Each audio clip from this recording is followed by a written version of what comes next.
देखिए, भगवान की कथा का कोई मुहूर्त नहीं होता है, कोई चौगड़िया नहीं होता है। जब भगवान श्री सत्यनारायण से नारद जी पूछते हैं कि भगवान आपकी पूजा का क्या मुहूर्त है, तो भगवान बड़ा सुंदर उत्तर देते हैं कि भक्ति और श्रद्धा के साथ मनुष्य किसी भी दिन किसी भी समय मेरा ध्यान कर सकता है। उसके मन में भक्ति जागृत होनी चाहिए, विश्वास होना चाहिए। अब हम भक्ति विश्वास नहीं देखते हैं संडे आ गया, चलो अब भगवान की कथा करा लो, आज सब घर पे रहेंगे। और वो संडे में मन तो लगे नहीं। हम बैठते तो हैं, कथा करवा लेते हैं, पर हमारा मन उसमें नहीं लग रहा है। भगवान ने कहा जिस समय मन हो जाए कि नहीं आज तो हमें कथा करवानी है, आज तो मैं भगवान का भजन करूंगा, उस समय हमें भगवान का भजन करना चाहिए। क्योंकि वो समय चला गया, फिर वापस ध्यान की स्थिति व्यक्ति में निर्मित नहीं हो पाती। बोलना चलना सब सहज है, घूमना फिरना सब सहज है, परंतु भगवान के सामने बैठना बड़ा कठिन है।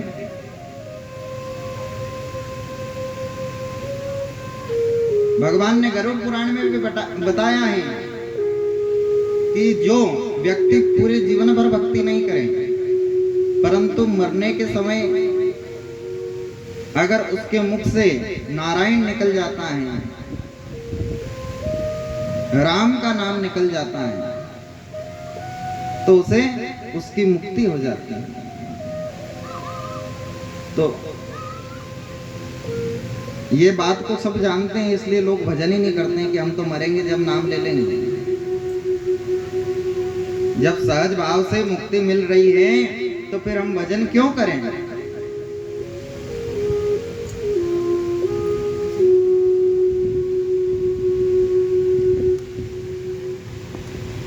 तो माताओं, जो हम आज करेंगे, कल भी कथा में कहा था, जो आज करेंगे वही हमें कल याद आएगा। जिस माता ने, आप सबने जिंदगी भर कथा सुनी तो आप यहाँ आ गए कथा में। अब बहुत से लोग नहीं भी आए, जिनकी चुगली करने की आदत, वो आज भी खाट पे पड़े पड़े चुगली कर रहे हैं। जिनकी बुराई करने की आदत, जब कुछ लोग ऐसे रहते हैं जिनको खुद के हाथ का खाना इतना अच्छा लगता है कि उनके सामने कोई भी कितना भी बड़ा हलवाई आ जाए वो उसमें भी नमक कम बता ही देते हैं, जिनको और कोई की तारीफ झिलती नहीं है।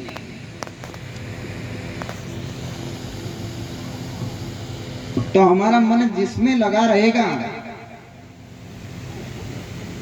फिर हमें बुढ़ापे में भी वही चीज याद आएगी। एक गांव में एक बूढ़े काका थे, बहुत बुजुर्ग थे। अच्छा, ये तो गांव का माहौल है, सब समझते होंगे। शहर में तो क्या व्यक्ति पड़ोसी को नहीं पहचानता। बूढ़े काका थे, उनको तो पूरा गांव पहचानता था। गांव में तो आप किसी का भी नाम पता पूछ लो, उसकी 3 पीढ़ी का रिकॉर्ड हर आदमी बता सकता है कि भाई इनके पिताजी का नाम ये था, वो ये करते थे, इनकी ये जमीन, सब बता देते हैं। अब बूढ़े काका थे, बूढ़े काका ये भजन भक्ति भाव में कम थे।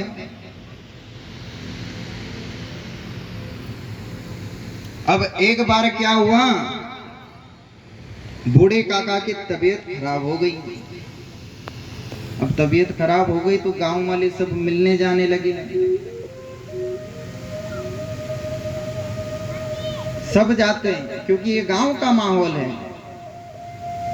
अरे काका की तबीयत खराब हो गई, सब मिलने लगे।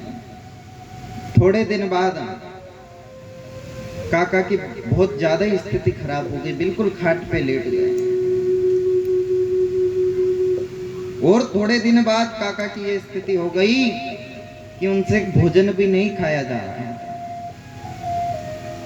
कोई ज्ञानी लोग गए मिलने, उन्होंने कहा, बोले काका को गीता सुना। गीता? हाँ। इससे क्या होगा? बोले काका की मुक्ति हो जाएगी। ठीक है। अब काका ने जीवन भर तो भजन करा नहीं था भगवान का। अब पंडित जी को बुलाया। अच्छा, गांव का माहौल, शहर में कथा हुई तो कोई नहीं आए। अब गांव में पता चला, अच्छा काका जी को गीता जी सुनाई जा रही है। बहुत पब्लिक हुई, बहुत लोग आए। पंडित जी ने गीता जी सुनाना प्रारंभ की। थोड़ी देर हुई और काका खाट पे लेटे हुए थे बढ़िया आराम से। थोड़ी देर हुई तो काका एक हाथ ऊपर उठा। तो देखो माताओं बहनों की आदत रहती है, बेटी देखो गीता जी चल रही हैं, देखो काका को भगवान दिख रहे हैं। हाथ उठाया काका को, उधर भगवान ही खड़े हैं। अच्छा, अब थोड़ी देर हुई तो काका दो ही हाथ उठा।